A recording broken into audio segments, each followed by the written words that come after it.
بہرحال اس کے باوجود چین جو ہے ابھی چونکہ میں عرض کر چکا ہوں نیو ورلڈ آرڈر کے لیے ابھی وہ ہارڈ نٹ ہے، ابھی وہ کھڑا ہے، ہو سکتا ہے کہ کسی وقت جو ہے خم کھا جائے، پھر کوئی طاقت نہیں رہے گی ظاہری طاقتوں میں۔ اس اعتبار سے اس کے ساتھ بھی مفاہمت۔ آخری بات جس کے لیے اب وقت نہیں ہے میں صرف اشارہ کر رہا ہوں، بھارت کا مسئلہ ہمارے لیے ہماری نفسیات کے اعتبار سے، ویسے تو وہ نفسیات تقریباً 1000 سالہ پرانی نفسیات ہے جس کا کہ مظاہرہ ہوا تھا، جیسا کہ آج بھی میرا جو مضمون چھپا ہے جنگ میں اندرا گاندھی کا وہ قول میں نے نقل کیا ہے، we have avenged our 1000 years defeat، 1000 سالہ شکست کا بدلہ چکایا ہے۔ تو ہندو مسلم نفرت جو ہے وہ تو بڑی طویل ہے، اس میں ان کی محکومیت کا رد عمل بھی ہے، لیکن اس میں لازماً انگریز نے بھی اپنی ڈیوائڈ اینڈ رول پالیسی کے تحت اس کے اندر شدت پیدا کی ہے۔ اگر کوئی شخص اس کا انکار کرتا ہے تو اس سے بڑا عیب اب کوئی نہیں اور حق درم کوئی نہیں۔ یہ 3 عامل ہے یہ جو بھی ہمارے درمیان بد اعتمادی ہے، ایک دوسرے کا خوف ہے، ایک دوسرے سے نفرت ہے۔ اس میں ایک مزاج ہے برہمنی مزاج اور بنیا مزاج، لیکن میں نے آج لکھا اس کو پڑھ لیجیے گا غور سے کہ وہاں صرف بنیا ہی تو نہیں ہے، راجپوت بھی تو ہے، برہمن ہی تو نہیں ہے، شودر بھی تو ہے۔ وہ شودر کہ اگر ہم نے کہیں تبلیغ اسلام کا کام کیا ہوتا ریاستی سطح پر، جو کیا بیچارے صوفیوں نے کیا اپنی ذاتی سطح پر کیا، اگر کہیں ریاستی سطح پر یہاں تبلیغ اسلام کا کام ہوتا تو کوئی ایک شودر بھی رہ سکتا تھا مسلمان ہوئے بغیر۔ جرم تو ہمارا ہے، میں تو برملا تسلیم کرتا ہوں، ہم ہندوؤں کے مجرم ہیں، ہم نے 1000 برس ان پر حکومت کی ہے، لیکن ہم نے بادشاہت کے ٹھاٹ جمائے ہیں، ہم نے تاج محل بنایا ہے، ہم نے اپنے محل استوار کیے ہیں، یہ حق کیا ہم نے، کام کیا بیچارے کچھ صوفیوں نے کیا ہے، سوکھی روٹی کھا کر اور نمک کے پانی سے روٹی کھا کے نگل کر جو کام کرتے رہے، چاہے وہ گن شکر ہو رحمت اللہ علیہ اور چاہے وہ معین الدین اجمیری رحمت اللہ علیہ، ریاستی سطح پر کیا ہو۔ بہرحال اس جرم کی بھی ہمیں تلافی کرنی چاہیے۔ پھر وہاں 18 کروڑ کم سے کم، 15 میں تو شک ہی نہیں ہے، لیکن 18 کروڑ کے لگ بھگ مسلمان موجود ہیں۔ اردو زبان ہے جو وہاں کے کونے کونے میں سمجھی جاتی ہے، جو ہمارے لیے ذریعہ بن سکتی ہے اپنے خیالات کو۔ اگر کوئی آپ کے پاس ہے پیش کر، غافل عمل کوئی اگر دفتر میں ہے، اگر پیغام خداوندی ہے تمہارے پاس، پیش کیوں نہیں کرتے؟ میں تو آپ کو ایک واقعہ سنا دوں، مجھے رونا آ گیا تھا۔ بامبے میں مجھے ایک صاحب نے خط دکھایا جو مرہٹی زبان میں اب ترجمہ کر رہے ہیں قرآن مجید کا، کہ ایک بڑی ہائیلی ایجوکیٹڈ ہندو عورت کا خط آیا اور اس نے اس میں یہ لکھا، جب اس کے سامنے وہ قرآن کا ترجمہ آیا، آپ لوگ کہاں اس کتاب کو آج تک چھپا کر بیٹھے ہوئے تھے؟ مجرم تو ہمیں۔ بہرحال معاملہ بڑا پیچیدہ ہے بھارت کا، اور وقت کیونکہ اب ختم ہو گیا ہے تقریباً، تو میں نے جو کچھ لکھا ہے لکھنا شروع کیا ہے، اس میں بات اور آئے گی۔ ایک بات ضرور عرض کرنا چاہتا ہوں، کشمیر کے مسئلے کی ہڈی جو انگریز پھینک کر گیا ہے، باقی چیزیں اپنی جگہ اختلاف رائے کی گنجائش ہے۔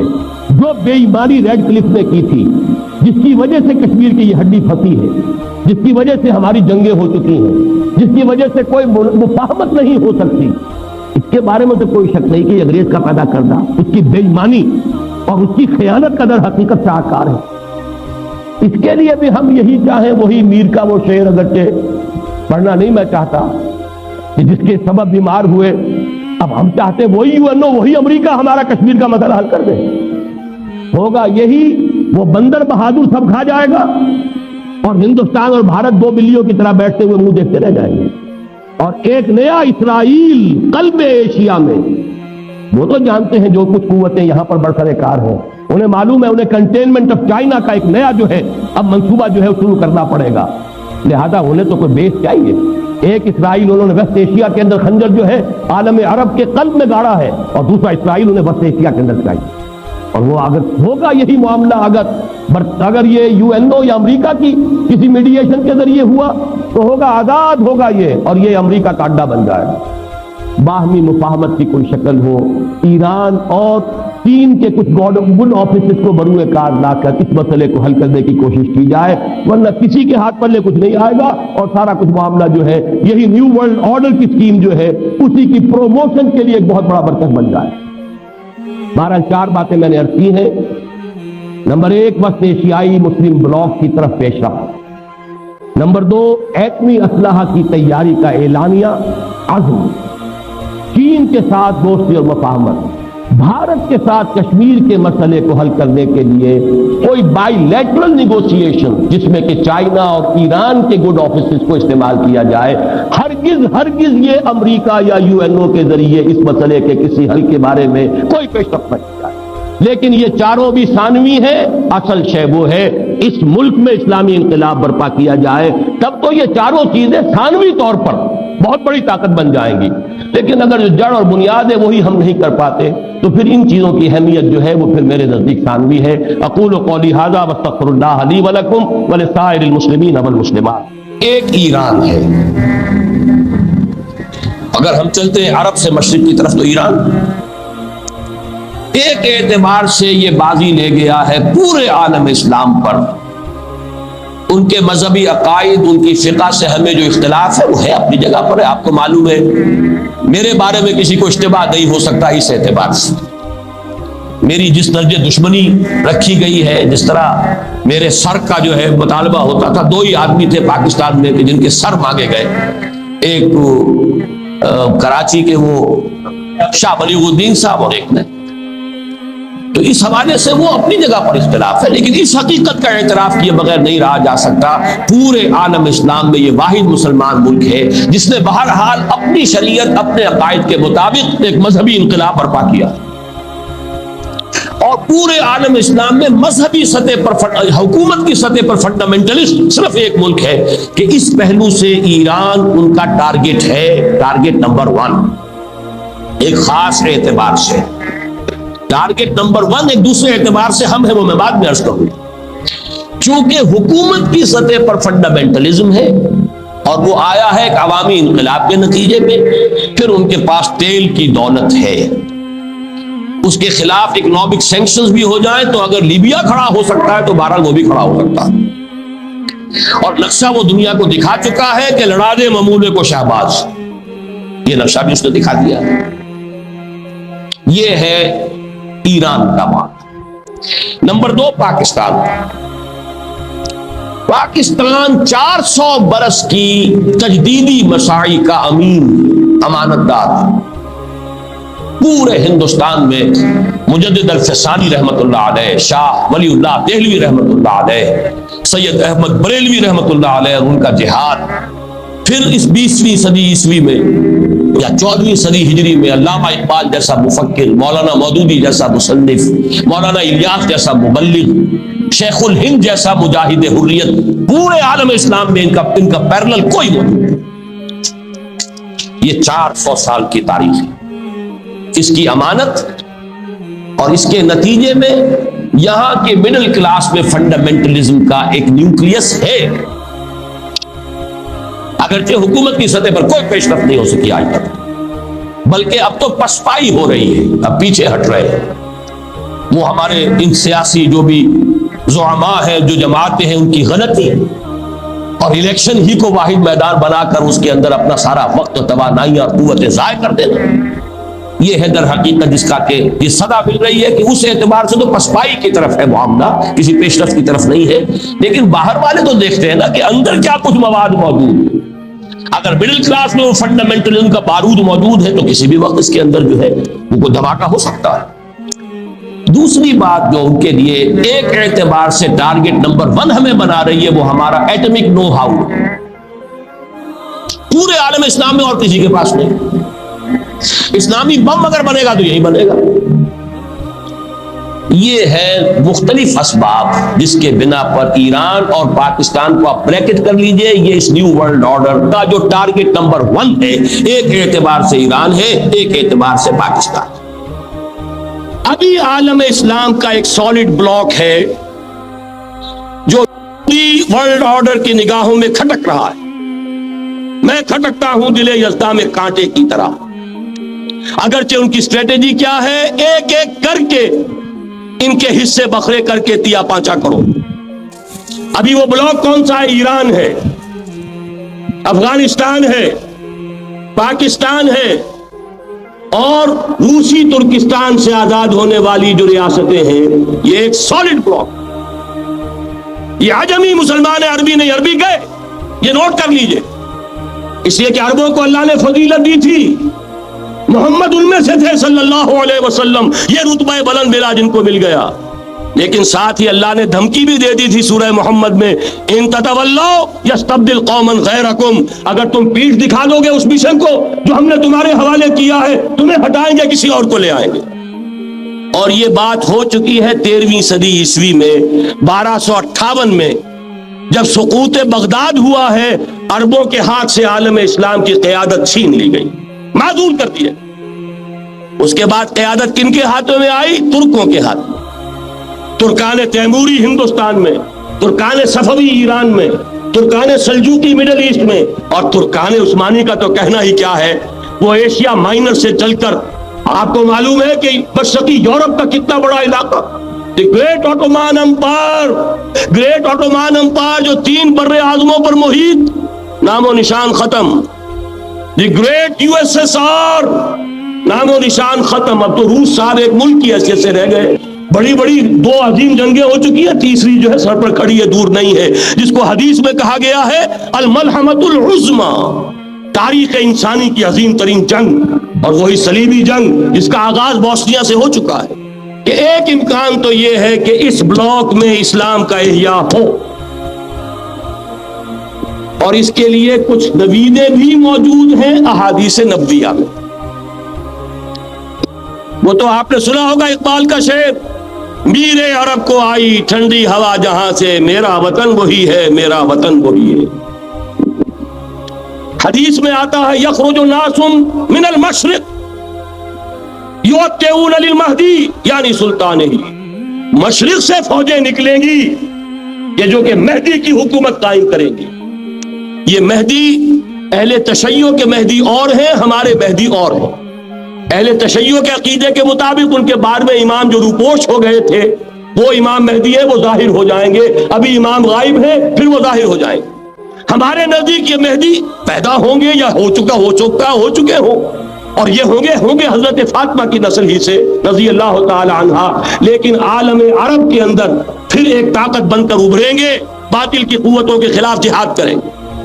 لیکن ان کو مدد آئے گی 2 طرف سے، ایک زمینی مدد آئے گی مشرق سے، ایک آسمانی مدد آئے گی، عیسیٰ ابن مریم کا نزول، حضرت مسیح علیہ الصلوۃ والسلام جو زندہ آسمان پر اٹھائے گئے تھے نازل ہوں گے، اور در حقیقت ان 2 مددوں کے نتیجے میں پھر یہود کا قلع قمع ہوگا، اور یہی گریٹر اسرائیل ان کا گریٹر گریو یارڈ بن کر رہے گا، عظیم تر قبرستان بن کر رہے گا۔ اس کی بڑی واضح حدیثیں موجود ہیں، اس کی بڑی تفصیلی خبریں موجود ہیں، یہ احادیث کی کتب کے اندر، بدقسمتی سے ہماری اس کی طرف توجہ نہیں ہے۔